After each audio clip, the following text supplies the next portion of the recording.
Episode 61 only for you baby. जब तक आराध्या होश में आई तब तक लगभग आधी रात हो चुकी थी। अपनी आंखें खोलकर आराध्या ने देखा रुद्राक्ष फर्श पर बैठा था और उसका सिर बेड के किनारे पर टिका हुआ था और उसने अपने दोनों हाथों से आराध्या के हाथों को पकड़ा हुआ था। आराध्या ने आह भरी। उसके बालों पर हाथ चलाते हुए उसने महसूस किया कि उसने ओवर रिएक्ट किया था। अगर वह उसे कुछ बताना ही नहीं चाहता तो वह उसे टाइम देगी जब तक वह पूरी तरह से कन्विंस ना हो जाए। आराध्या ने देखा कि रुद्राक्ष बहुत अनकंफर्टेबली सो रहा था, तो उसने धीरे से रुद्राक्ष का कंधा हिलाया और कहा, रुद्र। उसके हिलाने से रुद्राक्ष जाग गया और आराध्या को देखकर उसका हाथ पकड़ते हुए पूछा, क्या हुआ? क्या तुम ठीक फील कर रही हो? क्या तुम्हें फिर से चक्कर आ रहे हैं? रुको, मैं अभी सार्थक को कॉल करता हूँ। लेकिन इससे पहले कि रुद्राक्ष अपना फ़ोन निकाल पाता, आराध्या ने हंसते हुए कहा, मैं अब ठीक हूँ। आपको इस तरह से घबराने की ज़रूरत नहीं है। मैंने आपको सिर्फ इसलिए जगाया क्योंकि मैं चाहती थी कि आप बेड पर सो जाइए।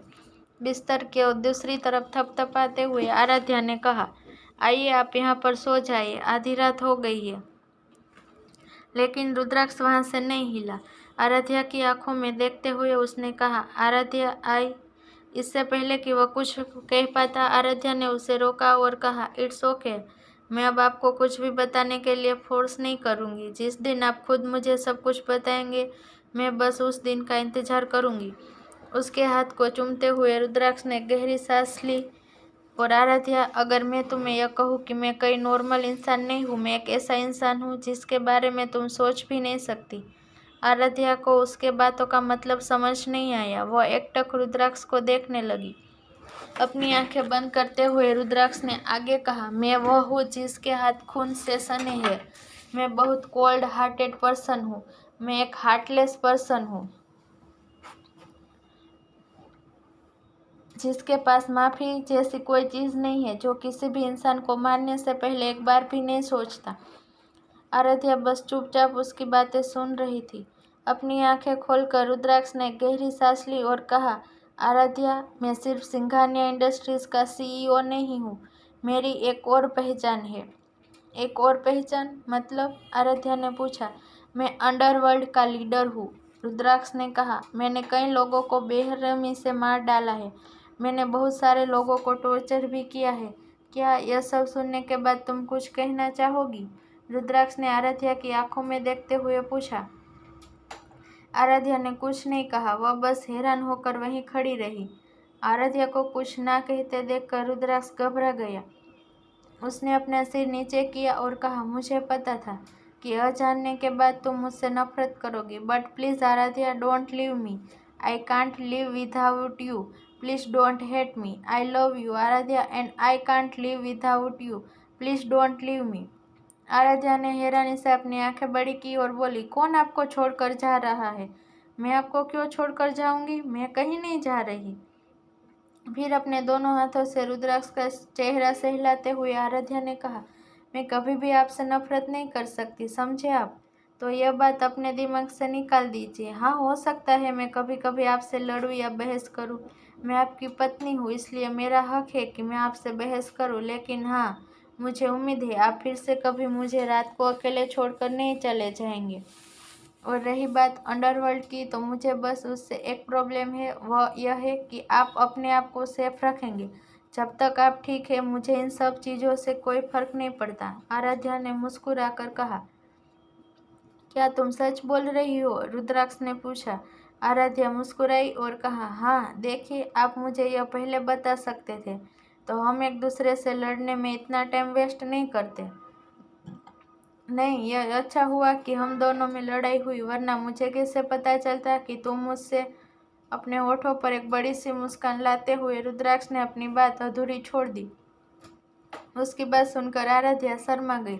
उस टाइम उसके दिमाग और दिल में जो कुछ था वह उसने कह दिया, लेकिन उसे अपनी फीलिंग को कंफ्यूज करने का कोई रिग्रेट नहीं था, क्योंकि वह सच में रुद्राक्ष से प्यार करने लगी थी। अनजाने में ही रुद्राक्ष उसकी ज़िंदगी का एक इम्पोर्टेंट हिस्सा बन गया था, जिसके बिना वह अपनी ज़िंदगी के बारे में अब सोच भी नहीं सकती थी। उसका चेहरा देखकर उस रुद्राक्ष ने हंसते हुए कहा, और अब तुम शर्मा रही हो? मुझे इस तरह चिढ़ाना बंद कीजिए और आप इधर आइए और मेरे पास सो जाइए। आराध्या ने कहा, ठीक है, लेकिन तुमने कुछ देर पहले जो कहा वह फिर से कहो, फिर तुम जो भी कहोगी मैं वह सारी बात मानूंगा, रुद्राक्ष ने कहा। आराध्या ने अपनी आंखें घुमाई और कहा, मुझे पता है मैं जो भी कहूँगी वो आप करेंगे, चाहे मैं आपकी बात मानूं या ना मानूं। रुद्राक्ष ने बेबसी में अपना सिर हिलाया। यह सच था, अगर आराध्या उससे कुछ मांगती तो वह कभी भी उसे मना नहीं कर पाता।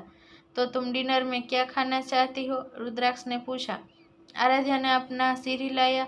मेरा कुछ भी खाने का मन नहीं कर रहा। तुमने सुबह से कुछ नहीं खाया, रुद्राक्ष ने कहा। आपने भी कुछ नहीं खाया। तुम यहीं रुको, मैं तुम्हारे लिए सूप लेकर आता हूँ। इतना कहकर रुद्राक्ष कमरे से बाहर निकल गया। कुछ टाइम बाद रुद्राक्ष अपने साथ सूप और वेजिटेबल डिश लेकर वापस आया। सूप ठीक है, पर मैं ये वेजिटेबल नहीं खाऊंगी, आराध्या ने कहा। रुद्राक्ष ने अपना सिर ना में हिलाया और कहा, नहीं, तुम्हें यह सब कुछ खाना है। सार्थक ने कहा है कि उसकी वेजिटेबल तुम्हारी सेहत के लिए अच्छी है और इससे तुम जल्दी रिकवर हो जाओगी। आराध्या ने अपने होठों को गोल गोल घुमाया और कहा, बस थोड़ा सा, ठीक है। ट्रे को बेड पर रखकर रुद्राक्ष आराध्या को सूप पिलाने लगा। उसे देखकर आराध्या ने हंसते हुए कहा, मिस्टर हस्बैंड, क्या आपको पता है मेरे पास ना 2 हाथ है और जिसका मैं यूज भी कर सकती हूँ। सार्थक ने कहा है कि तुम इस टाइम बहुत कमजोर हो, इसलिए कुछ टाइम तुम कुछ भी नहीं करोगी, समझी?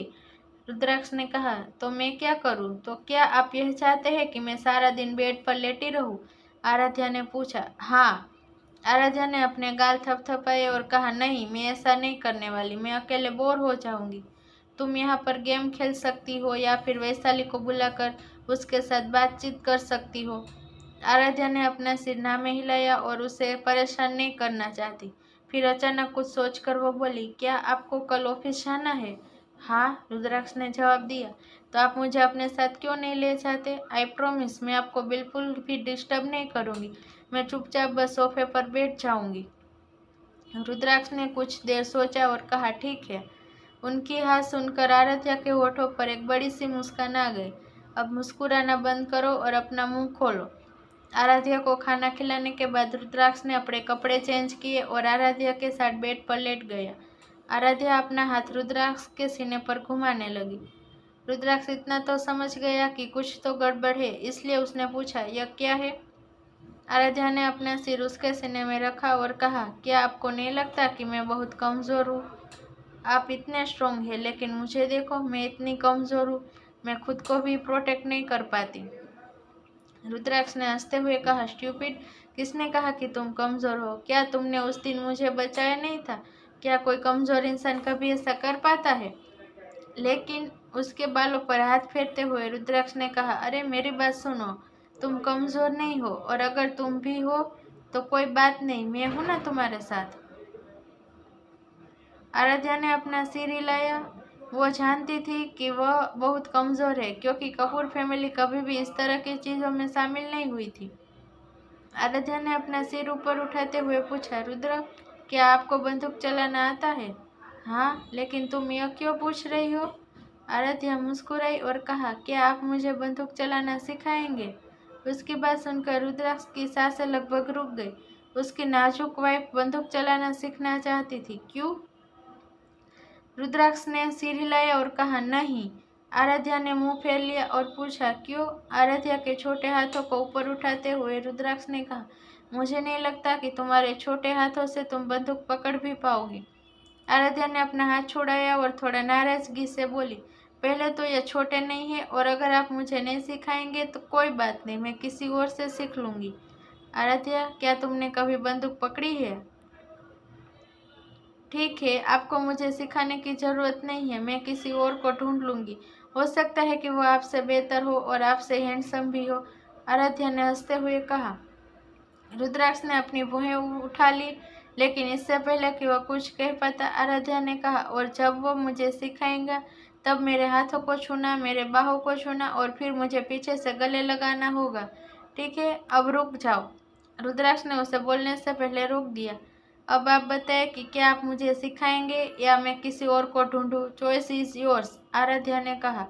ठीक है, मैं तुम्हें सिखाऊंगा, रुद्राक्ष ने कहा। वह किसी दूसरे आदमी को अपनी पत्नी को छूने कैसे दे सकता है? ऐसा कभी नहीं होने वाला। अगर कोई आराध्या को छूने की कोशिश भी करता तो उसका हाथ काट देता। अब सो जाओ, रुद्राक्ष ने कहा। आराध्या मुस्कुराई और अपना सिर वापस उसके सीने पर रखकर धीरे से अपनी आंखें बंद कर ली। रुद्राक्ष ने उसके माथे पर किस किया और कहा, good night and I love you. Aradhya ने अपना सिर ऊपर किया और रुद्राक्ष के होठों पर एक किस करते हुए उसने कहा, आई लव यू मोर, क्योंकि सार्थक ने कहा है और तुम अभी ठीक नहीं है, इसलिए मैं तुम्हें छोड़ रहा हूँ। लेकिन याद रखना, एक बार तुम ठीक हो जाओ तो तुम्हें मेरे साथ बहुत कुछ करना है, तैयार रहना, रुद्राक्ष ने मुस्कुरा कर कहा। आराध्या ने उसके कंधे पर हाथ फेरते हुए कहा, बेशर्म। रुद्राक्ष ने हंसते हुए कहा, ओनली फॉर यू बेबी।